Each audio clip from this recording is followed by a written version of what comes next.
I'm freezing. Let me in, I beg. I'll reward you. The promises of the poor Apache woman. Before we dive into the story, don't forget to like the video and tell us in the comments where you're watching from. The sky above the high ridges of northern Arizona was dull steel, low, heavy, and motionless. Snow had been falling since morning. It wasn't the kind of flurry that passed through in an hour, but a steady, relentless curtain that blurred the treeline and covered everything with a thick silence. The wind wasn't screaming. It was worse than that. It was quiet and sharp, threading through the cracks of the pine woods and down into the isolated basin where the land flattened just enough for someone to live. John Merritt had been splitting logs since noon, his gloves stiff, shoulders tight from the cold that crept through even the wool-lined sleeves of his coat. 35 years old, broad-chested, worn down from the war and a life he didn't talk about. John lived here because it was far from other people. That was the point.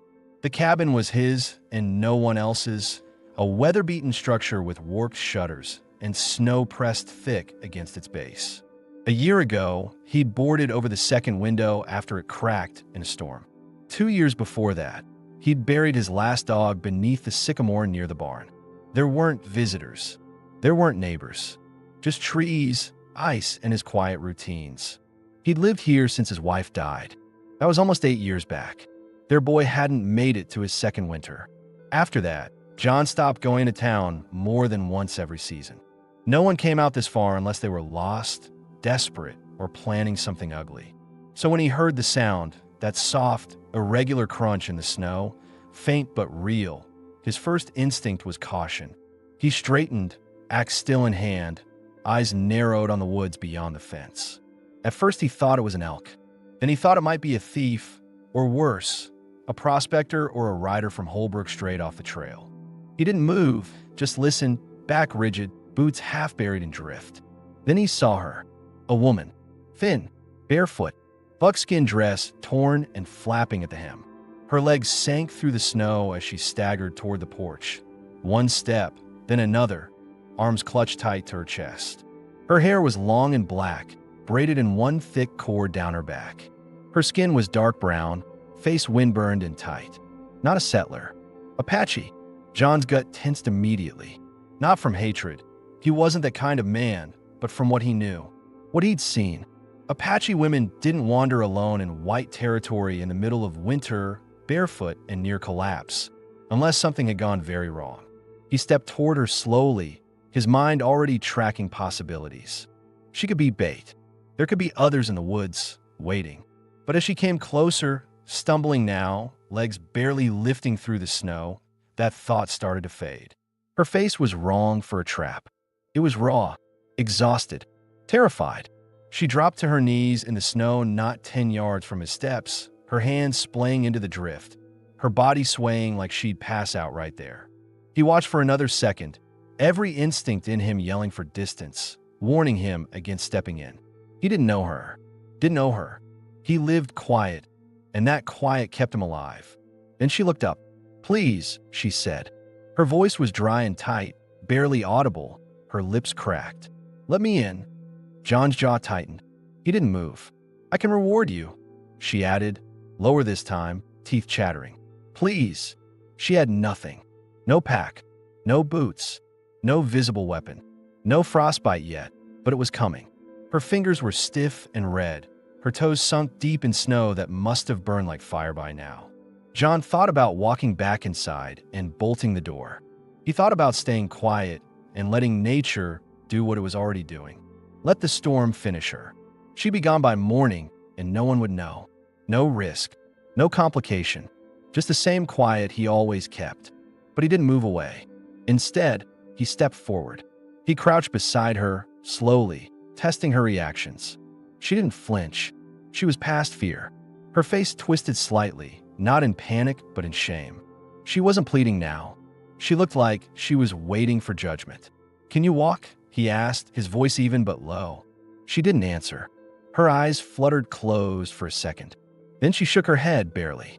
John looked around once, into the trees, into the ridge, into the nothingness of cold white wilderness, and decided. He hooked one arm under her knees, the other behind her back, and lifted her. She was lighter than she should have been. Her body tensed against his chest, but she didn't fight him. She didn't speak again. He carried her to the porch, kicked the door open with his boot, and stepped inside. The warmth hit them immediately. Inside, the fire was steady, built strong before noon. A pot of beans simmered on the stove. The room was sparse, just shelves, a cot, a table, and the fire. It smelled like smoke and dust and pine. He set her down gently on the wool rug beside the hearth and went to grab the thickest blanket from his cot. She leaned against the stone of the fireplace, head tilted back, breathing shallow. Her eyes blinked open, tried to take in the room. She looked at the table, at the rifle on the wall, then at him again. Suspicion flickered in her eyes, but it was weak, dulled by exhaustion. John knelt beside her and began wrapping the blanket around her legs. "Keep your feet off the floor," he said. "You'll lose them if they stay that cold." Still nothing. He checked her hands. Her fingertips were chapped, the skin tight and red but not black. Not yet. He poured hot water from the kettle into a tin mug, added a pinch of salt and a dash of the honey he'd saved from last spring, and handed it to her. "Drink it slow. If you throw it up, I'm not cleaning it." She took the cup with both hands. They shook as she tried to lift it, but she managed. John sat back on his heels and watched her drink. Her throat moved with each swallow, slow and careful. Her eyes stayed on him, watching, waiting, but she didn't speak again. He didn't ask her name, didn't offer his. It was enough that she was here, but he hadn't left her out there to freeze. He didn't know what tomorrow would bring. He didn't know who she was or what she wanted. But he did know this. No one deserved to die like that, alone in the snow. He'd seen enough of that during the war. Too many. He didn't want company, didn't want conversation. But he also didn't walk away from people who couldn't stand on their own. Not anymore. The snow kept falling through the night. It coated the shutters in silence and buried the fences until only the tops of the posts showed through the drifts. The wind pushed against the cabin walls, trying to get in, but the logs held firm. Inside, the fire stayed lit, fed steadily by John's hand every hour. Tala hadn't said another word since she'd been brought in. She hadn't cried, either. She didn't ask questions, didn't demand anything, didn't even flinch when he unwrapped her legs and rubbed warmth back in her feet with cloth and water. She sat there, silent, leaning against the hearth, her eyes dull but watchful. At some point, she fell asleep with her knees tucked up and the wool blanket wrapped around her body. John hadn't moved her. He just laid another folded quilt beside her in case she woke cold. He watched her for a moment before sitting at the table with a plate of beans and bread. He ate without hurry, listening to the wood crackle and pop, watching the snow drift sideways across the window. His mind kept circling back to her. What tribe was she from? Why was she alone? How far had she walked, barefoot, through that snow? The cold could kill fast out here. He knew that better than most. A man couldn't last more than an hour barefoot in weather like this. And yet she had made it to his door, barely, but still breathing. Around midnight, she stirred. John glanced over. Her eyes were open, but she didn't look at him. She looked at the fire, then at her feet, which were bandaged and resting above a basin of warm water. Her lips parted, but no sound came. Her fingers clutched the edge of the blanket a little tighter. "You're lucky there's still pink," John said, not unkindly.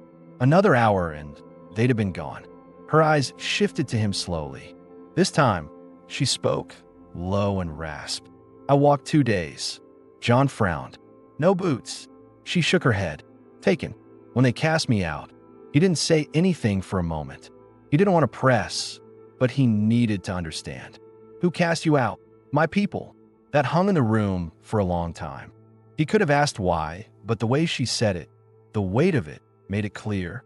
She wasn't speaking for sympathy, just the truth. John nodded once. "You hungry?"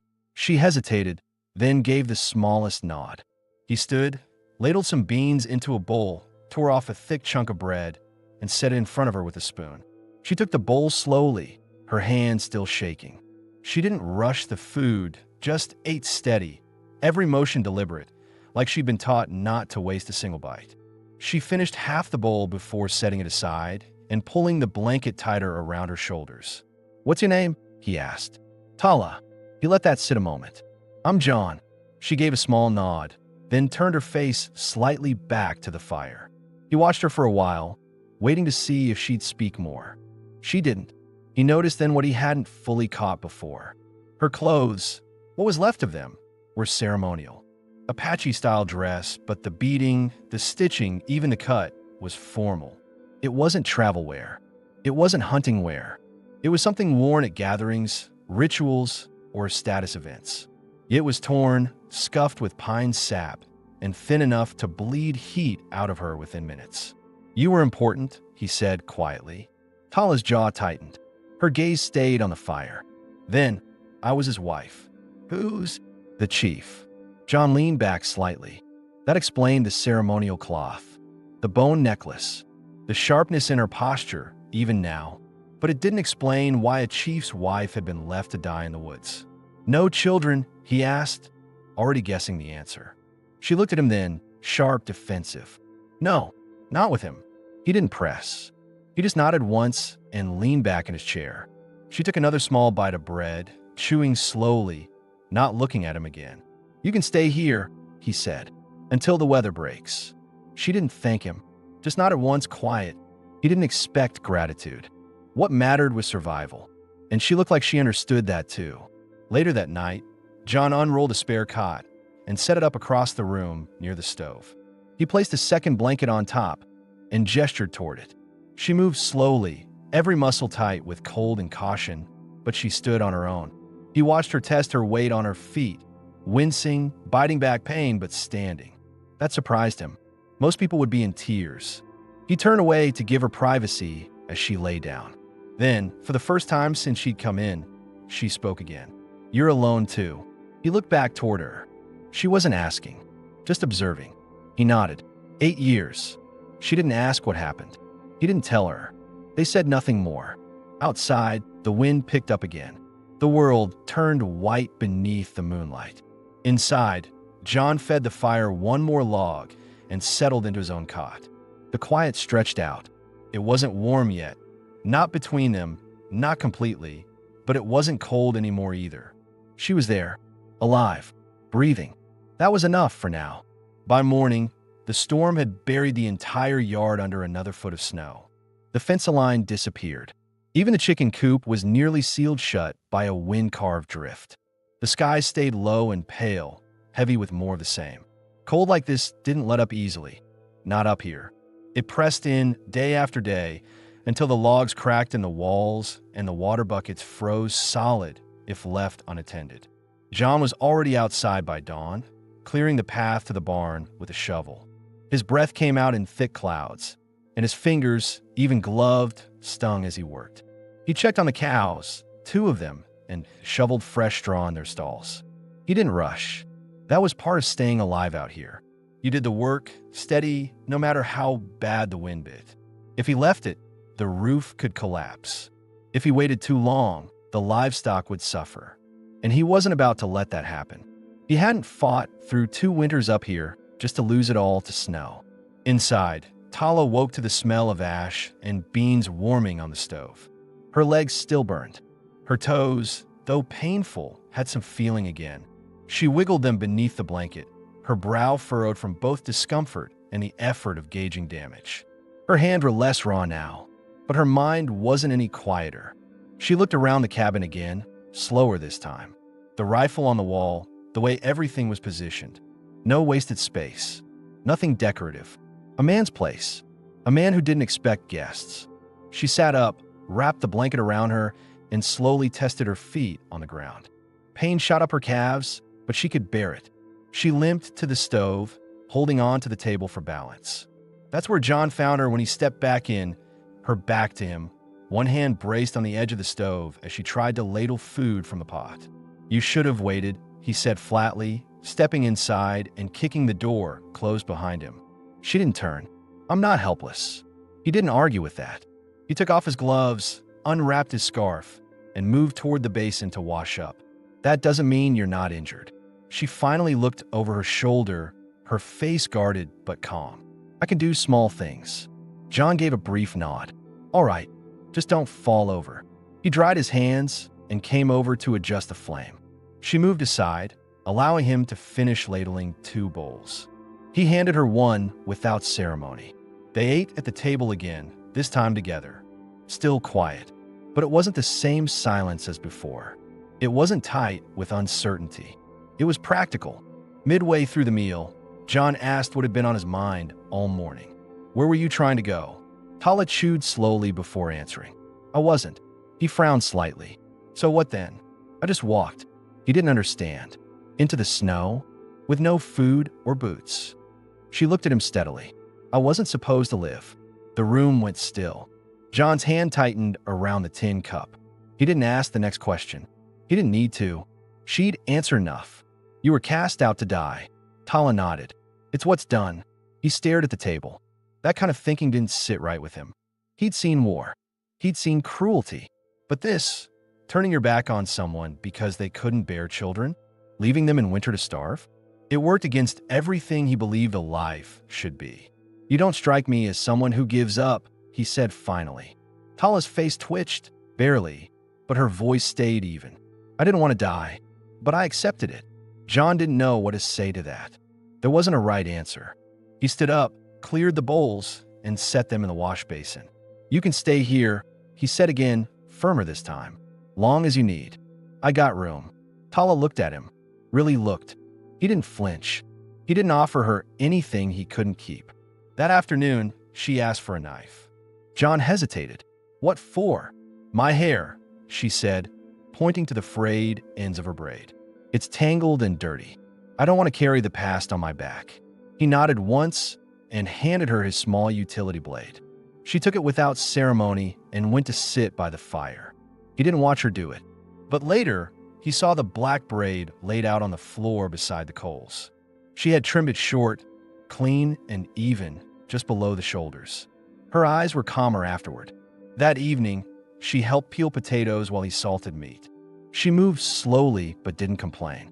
She never asked questions about his past, about the woman whose photograph sat face down on the shelf, or about the years he'd spent alone in this place.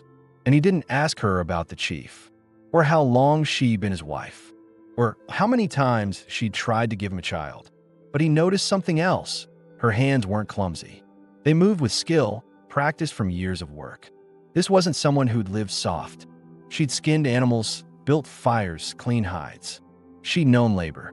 That night, after the fire burned low, she asked quietly, "Did your wife die here?" John sat in the chair by the fire, arms crossed. His jaw tightened, but he answered, "No, fever, down in Holbrook. My boy caught it too." Tala nodded slowly. "You stayed here after." He met her eyes. There wasn't anything left down there worth staying for. The silence stretched again, but this one wasn't awkward. It felt understood. "You're not like most white men," she said finally. John didn't respond. He didn't take it as praise. Just a fact. "You're not like most," she repeated. He got up, stirred the fire back to life, and went to check the shutters. Behind him, Tala watched. Not in fear, not in suspicion. For the first time, she wasn't waiting to be sent away. And for the first time, John didn't feel like she was temporary. The snow had started to settle into hard crusts by the 4th morning. Temperatures had stayed low enough that nothing melted, but the blizzard winds had eased. Still no clear skies, but there was less urgency in the cold. John noticed it first when his axe didn't stick with every swing, when the barn door didn't freeze shut by mid-morning, and when the cows were moving easier, huffing clouds of breath, but not huddling close to the walls anymore. Inside, things had shifted too, slowly, subtly. Tala no longer needed help to stand. She still limped, but she moved around the cabin on her own, fetching kindling, helping peel vegetables, straightening the bedding without being asked. She didn't speak much, but John had stopped waiting for her to. When she did speak, her voice was calmer, grounded. John had added another log to the fire when he heard it, an awkward scraping of metal and a muttered breath. He turned and saw her struggling to carry the water bucket from the stove to the wash basin. It was too heavy, and her grip weak from cold-damaged fingers. "You don't have to do that," he said, crossing the room. "I want to," she replied, keeping her eyes on the bucket as it tipped slightly. "Let me do something." He took it from her anyway, not as dismissal but with steady hands, pouring it without spilling. She didn't fight him, just took a step back and stood quietly until it was done. Then she said it, out of nowhere, voice low but firm. "It wasn't me." John turned toward her, confused. "I wasn't the one who couldn't give him children," she clarified. "He was old, older than my father." John didn't interrupt. "He chose me for ceremony. They said I was a blessing. But when seasons passed and there was no child," she trailed off. "He couldn't let them think it was him." John sat down across from her at the table. "So he blamed you?" Tala nodded once. "And they believed him. Did you know for sure?" He asked carefully. "About him? I knew," she said. "There was a boy before. Years ago, when I was 15. He was close to my age. We didn't stay together long. It was secret. I lost that baby early. No one knew." Her voice didn't crack. It wasn't a confession. It was fact. She wasn't ashamed of it. Not anymore. She said it to set the record straight. For herself. For whatever came next. John didn't judge her. He'd seen worse done by better men. Tala looked down at her hands. "When the bleeding returned 2 moons ago, I knew I was still able. But it didn't matter anymore. I'd already been cast out." John nodded slowly. That explained the timing. Why she looked barely alive when she arrived. She'd been left with no time to prepare. Just turned out. A body with no purpose in their eyes. No one checking if she had food or boots. He stood and went to the shelf. From a box wrapped in oilskin, he pulled a clean bar of lye soap, a comb, and a spare set of wool socks, plain gray, worn but thick. He set them on the table near her without a word. She looked at them a long moment, then met his eyes. "Thank you." It was the first time she'd said it. She didn't say it lightly. That afternoon, John worked on repairing the coop outside, while Tala stayed inside and washed her hair with melted snow water. He didn't see it, but when he came in later, she had braided it clean, tied with a short length of twine, her posture straighter. The torn ceremonial dress she'd arrived in was now layered with one of his flannel shirts, sleeves rolled and hem tucked under a belt. She still walked like someone guarding her steps, but there was purpose in it now. That evening, while the stew simmered, John asked the question that had been lingering since day one. "You planning to go back?" When a thaw comes. Tala didn't answer immediately. She stirred the pot, eyes fixed on the steam, then said, "There's nowhere to go." "What about your tribe?" "They're not mine anymore." He waited, but she didn't elaborate. He didn't push her. "You've lived here long?" she asked after a while. 7 years. 8, maybe. "Why here?" "After the war, I came west. I want to land. Quiet. Got both." "Your wife, did she like it?" "She never saw it. I was building this place when she died." Tala's face didn't change, but she sat down quietly across from him. "I'm sorry." He gave a small nod. "You're not the only one who's lost something." They ate together again, this time with less silence between them. She asked about the cows, the garden. He showed her the cellar and where the smoked meat was stored. They talked about work, not about feelings. That was the way they both understood things best. Before bed, she stood near the window, watching the snowfall lighten into a fine drift.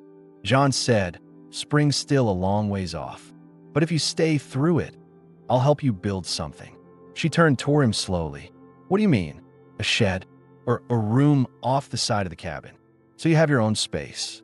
Doesn't have to be temporary." She studied his face. Not surprised, just measuring the weight of it. "You're offering me a place?" "I'm offering you the choice." She didn't answer then. But when she lay down that night, she didn't wrap herself in the blanket as tightly. And for the first time since she arrived, she slept without fear in her eyes. The days began to stretch slightly longer, though the sun still barely made it over the ridge before dipping behind the trees again. A weak thaw touched the edges of the snowpack near the cabin, but only during the warmest hours. Icicles clung to the roof, and the wind still carried the bite of deep winter.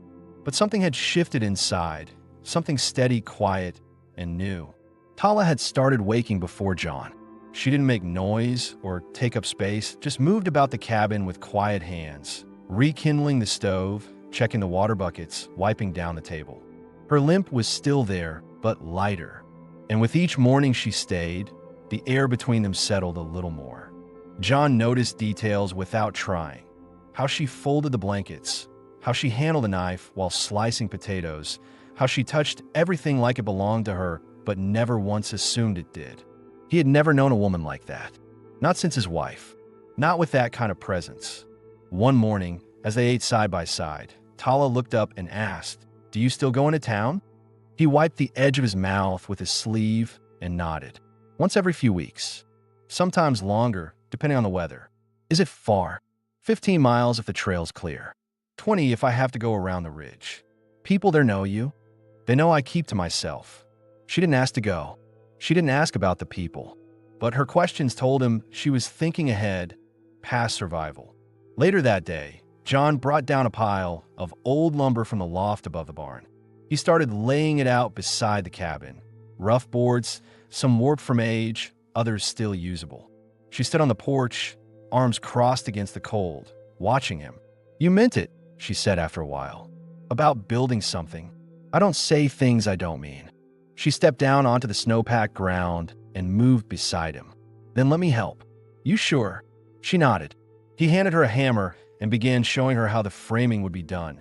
Simple, strong, nothing fancy. Just enough space for a small room on the side of the cabin. A place she could sleep in if she wanted privacy, or use however she wanted if she stayed. It wasn't a gesture of control. It was one of permanence.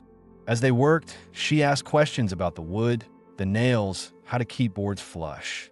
She learned fast, her hands still rough and unsteady, but determined. He saw her grit her teeth when her foot ached, but she never sat down. Not once. That evening, back inside, he handed her a tin cup of warm cider and said, "You don't have to prove anything." She looked at him across the flickering light of the fire. "I'm not proving. I'm choosing." John nodded, understanding that more than he could say. That night, after dinner, he retrieved a small bundle from the cabinet, his wife's old coat. It had been wrapped in cloth for years, left untouched. It was wool-lined, patched at the shoulders, but still solid. He placed it beside Tala without speaking. She looked at it, then at him. "Whose was it?" "My wife's," he said quietly. "She wants someone using it. It's just sitting otherwise." Tala didn't refuse. She picked it up gently, hands smoothing over the cloth like it was fragile. She tried it on. It was large on her, but warm. She nodded once. "Thank you." That was all. No big exchange. No sentimentality. The next morning, she wore it when they walked to check the traps John had set near the tree line. It was the first time she'd left the yard since arriving. She moved slow but sure, the cold no longer something that consumed her, but something she could endure. As they walked back, John said, "You said there was a child before." Tala looked at the snow beneath her boots. "Yes. Do you want one again?" She stopped walking. Her face didn't change much, but her shoulders lifted slightly, like she hadn't expected the question, like it stirred something she hadn't let herself think about. "I used to," she said finally. "Then I stopped believing I ever could again." John didn't speak. He just waited. Then she said, quieter, "But now I wonder if it was never me." He nodded. "Might not have been." Tala kept walking. After a few steps, she added, "If I ever had one, I'd want it to be born in a place like this. Not under ceremony. Not for someone's title. Just for its own life." John didn't say anything, but his chest felt tight in a way he hadn't known in years. That night, as they finished supper, he did something he hadn't done in nearly a decade. He sat beside her at the table, leaned slightly closer, and said her name. Not as a question, not to get her attention, just to say it. "Tala." She looked up calm. He nodded once, slow. Then, with no hesitation, she leaned forward and kissed him. It wasn't urgent. It wasn't showy. Just steady, quiet, real. She pulled back only slightly, looked him in the eye, and said, "I'm not leaving." And John, who had spent 8 years expecting everyone to eventually walk away, said softly, "Good." The kiss hadn't changed the weather. Snow still clung to the pines. The wind still whispered through the cracks in the cabin walls. But something inside had shifted, and not just in silence or looks. Tala didn't act differently the next morning. She still rose early, still fed the stove, still moved through the small space without assuming anything had changed. but she stood a little closer when they spoke. Her eyes didn't drift away when John looked at her, and when their hands touched by accident at the basin or table, neither one pulled back. John noticed it. Every movement, every breath. They were two people who had lost too much to rush anything. But now there was a door open, and both of them had stepped through it. That morning, they worked side by side outside again. The extension to the cabin was halfway framed, the ground beneath the snow already packed down for the base. Tala stood on the planks beside him, holding up one end of a board while he hammered it into place. Her cheeks were red with cold. Strands of hair stuck to her jaw, but she looked strong, present. John's thoughts kept circling the same thing as he worked. Her saying, "I'm not leaving." He hadn't asked what that meant in full, whether it meant staying for the season or staying forever. But deep down, he already knew. She didn't say things she didn't mean, and neither did he. That evening, after the fire was going strong and supper was cleaned up, Tala sat in the cot she still used at night. She was combing out her hair, slowly, carefully. John sat at the table, oiling the hinges of his trap box. The quiet between them was easy. Then she asked, "Do you miss her?" He didn't pretend not to understand. He set down the cloth, thought for a moment, and said, "I did, for a long time." Tala waited, not pressing. She was kind, he said. Sick a lot, though. Got worse after the baby came. He didn't last the winter. Tala's hands slowed. "That's why you built this place." "I needed distance. From everything. I didn't want reminders." She nodded. "And now?" John looked at her. "Now it doesn't feel like I'm running anymore." She kept brushing her hair. "You let me in," she said. "Not just through the door." John stood slowly, crossed the room, and crouched in front of her. She didn't stop combing, but her eyes met his. "You came here with nothing," he said. "I saw you dying in the snow, and you still didn't beg. You stood up, even when you could barely walk. That kind of strength." He stopped. She watched him. He reached forward and took the comb from her hand, set it aside gently, and touched her jaw with quiet fingers. She didn't flinch. She leaned in slightly, just enough. He kissed her again, this time slower, longer. Her hand moved to his chest, resting lightly over the cloth of his shirt. When they pulled apart, she whispered, "I want this, but I want it to be on my terms." John nodded, serious. "It always will be." They sat like that for a moment, close but not rushed. Then she stood and walked to the fire, pulling the blanket tighter around her shoulders. John followed. The wind pressed gently against the cabin walls. No longer a threat, just part of the rhythm. That night, they lay in the same bed for the first time. Tala climbed beneath the quilt without hesitation, her bare feet brushing his. John held her close, but didn't try to claim her. He just kept his arms around her, steady, present. Their bodies moved together quietly, without ceremony, without urgency. It was not about heat or hunger. It was slow, steady, a meeting of survival and choice. The fire cracked behind them, casting soft light across the wooden walls. When it was done, they didn't speak. They didn't need to. Later, in the dark, Tala whispered, "If I carry a child this time, it will not belong to anyone but me." John's voice came soft against her hair. "It'll belong to both of us, but no one else." She didn't reply, but the way she settled against him said everything. Outside, the snow began to fall again, gently this time. And for the first time in years, neither of them felt cold. The days grew lighter now, subtle but noticeable. The frost on the cabin windows didn't linger past midday, and the roof started dripping near the edges when the sun came out. John marked it all the same way he always had, by the changing habits of the animals. The hens were laying more regular again. The cows were restless at sunrise. The pines around the ridge shook loose their weight in snow with every strong gust. Inside the cabin, things had settled into a rhythm that neither of them named out loud, but both had come to understand. They shared the bed now. Tala no longer returned to the cot, and John no longer pretended this was temporary. The mornings began with quiet routines, John chopping wood or hauling feed, Tala boiling water, checking the supplies, washing linens. She wore his shirt layered over the patched coat he had given her, and her hands, though still marked from the cold weeks past, moved without hesitation now. One morning, As he returned from the barn, John found her sitting at the table, staring at her hands. She wasn't sick. She wasn't in pain. But something in her face had changed, something quiet and inward. He stepped inside, hung his coat, and asked, "What is it?" She looked up slowly, hesitated, then said, "It's been weeks. I haven't bled." John didn't move for a moment. His eyes met hers, searching. "You're sure?" Tala nodded. "Yes." Neither one said anything for a while. John crossed the room, pulled out a chair, and sat beside her. His expression stayed serious, not alarmed, not overwhelmed, just focused. "You think it's him?" he asked, careful with his tone. "I know it wasn't me," she said softly. John exhaled through his nose, thinking. She wasn't smiling. She wasn't looking for celebration. What she wanted was truth. Solid ground beneath her feet. "You feel all right?" he asked. "Better than I thought I would. I've had no sickness, but I can feel something different. Deep." John placed his hand gently over hers. "Then we plan for that. Together." She turned her hand in his and gripped it tightly. "If it's true, if it grows, I want this child to live like we do. Not in fear. Not under someone's name. Just here. With you. With me." John nodded. "Then that's what we'll do."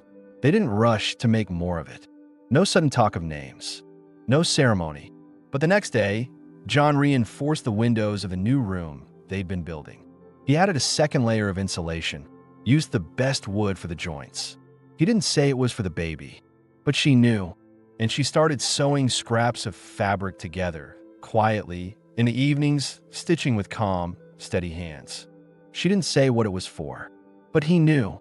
One morning, while they were preparing to check the traps, John asked a question he'd been turning over in his mind for days. "You said before that no one knew about the first child you lost." Tala paused while buttoning her coat. "That's right. Do you want people to know now?" She didn't answer at first.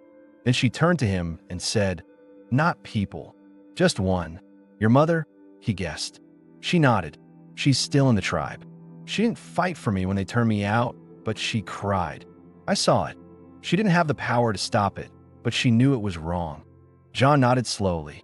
"Then when the thaw comes, we'll go down the mountain. Leave word with the trading post. Quietly. Someone will bring it back to her." Tala's eyes filled, not with tears, but with something else. Relief. "I just want her to know I lived," she said. "That I didn't die in the snow." John stepped close, touched her cheek. "We'll make sure she knows." Later that week, a coyote got too close to the chicken coop. John shot it from the porch, clean through the shoulder. Tala stood beside him afterward, watching the animal go still in the drift. "Most men would have killed it outright," she said. "It wasn't hunting," he replied. "It was starving. You've seen too much death to chase more of it." He looked at her. "Haven't you?" Tala nodded. "That's why I'm here." That night, they lay side by side, the fire low, the new room still half finished but dry. She whispered, "This child will be born into stillness. Not ceremony, not fire." John tightened his arm around her waist. "Born into choice." Tala closed her eyes, finally allowing herself to rest fully. Spring was still far off, but inside, something was already growing, quiet, unseen, alive. The thaw came slowly, as it always did this high in the pines. Not with warmth, but with signs, tree sap glistening along bark, icicles shortening, the cabin's roof beginning to drip steadily at midday. The snow still held, deep and stubborn in the shaded places, but the hard edge of winter had dulled. Birds returned in cautious pairs. Squirrels chased each other again across the limbs. Inside, the stillness remained, but now it was filled with movement. Tala's belly had begun to change. Barely, not yet a full swell, but enough for her to feel the pull in her core when she bent, the heaviness in her center. She said little about it, but John noticed. The way she paused more often when walking. The way her hand drifted toward her lower stomach without thinking. He didn't point it out. He simply adjusted, took on more of the lifting, stacked extra firewood closer to the door, made sure her chair by the hearth was always warm. He'd also finished the extra room. The door creaked faintly on new hinges. The floor still smelled of sawdust. It was plain, one cot, a chest, a small table near the window, but it belonged to her. Not just as a space, as a sign. Tala stood in it one morning, alone, eyes scanning the walls. She didn't say it, but she remembered what it had meant to be denied a space of her own, to be moved through her old tribe's lodge like a vessel, valuable only in ceremony, discarded in failure. This room wasn't big, but it was hers, built for her, not for what she could provide. And now, even as she carried life again, it felt different. Not demanded, chosen. John leaned on the doorframe as she stood there.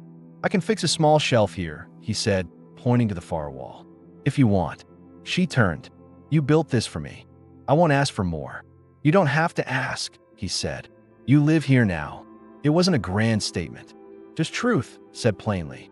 That afternoon, they walked down the slope together, tracing the trail toward the distant path that would eventually lead to the Holbrook trading post. John had a bundle of supplies on his shoulder, dried meat, a pouch of silver coins, a folded note. Tala had written it carefully the night before, sitting by the fire, her hand steady even as her eyes occasionally drifted toward the flame. The letter was for her mother. She didn't write much, just that she had lived, that she had not died in the snow, that she was warm now, safe, and not alone. She didn't name John. She didn't speak of the child, but she wrote enough for the truth to reach her. They left the letter and bundle in a hollow stump by the fork in the trail, the place where traders often passed through to collect hides or goods. It would be taken. Someone would know who to give it to. And when it was gone, Tala didn't look back. That night, John made venison stew.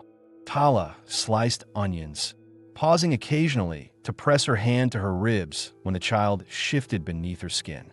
It was a small thing, a flicker, but real.